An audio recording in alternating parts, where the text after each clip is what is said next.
একটি অসমাপ্ত মিষ্টি প্রেমের গল্প তুই জীবন। এই গল্পে দেখা যায় ফরিদ গোপনে ভালোবাসে জুঁইকে, কিন্তু জুঁইয়ের পারিবারিক অবস্থা ফরিদের চেয়ে অনেক ভালো হওয়ায় ফরিদ কখনোই তার ভালোবাসার কথা মুখ ফুটে বলতে পারে না। এদিকে জুঁইও ভালোবাসে ফরিদকে। জুঁই বারবারই ফরিদকে তার ভালোবাসার কথা জানায়, এমনকি সে একথাও বলে যে চলো আমরা পালিয়ে যাই। কিন্তু ফরিদ কোনোভাবেই পালাতে রাজি নয়, কারণ জুঁইয়ের বাবা অসুস্থ হয়ে পড়ে তার বড় বোন পালিয়ে যাওয়ার জন্য।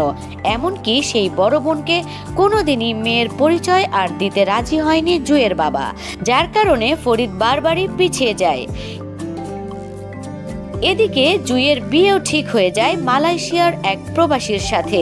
জুঁই তখনও ফরিদকে আবারও বোঝাতে থাকে যে চলো আমরা পালিয়ে যাই, কিন্তু তখনও ফরিদ রাজি হয় না, কারণ বিয়ের আগে জুঁইয়ের বাবা ফরিদের হাত ধরে বলে, তোমার কাছে আমার রিকোয়েস্ট, তুমি আমার মেয়ের বিয়ে সম্পন্ন করবে এবং ভালোভাবে যাতে বিয়ে হয় সেদিকে খেয়াল রাখবে।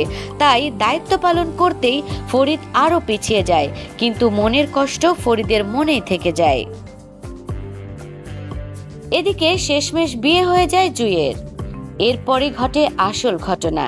দেখা যায় বিয়ের পরে জুঁই রিকোয়েস্ট করে যেন ফরিদ তাকে গাড়িতে ড্রাইভ করে তার শ্বশুরবাড়ি দিয়ে আসে, কিন্তু ততক্ষণে ফরিদ সুইসাইড করে গাড়িতেই মারা যায়, আর এদিকে জুঁইও বিষ খেয়ে মারা যায়। এমনই একটি ট্র্যাজেডি মিষ্টি প্রেমের গল্প তুই জীবন। এই নাটকটিতে অভিনয় করেছেন মুশফিক আর ফারহান, আয়েশা খান, আশরাফ টুলু, মিলি বাশার, তুহিন রহমান, আনোয়ার হোসেন সহ আরও অনেকে।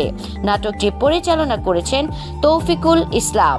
এই নাটকটি দেখতে চাইলে আপনারা RTVর ইউটিউব চ্যানেলে দেখে নিতে পারেন।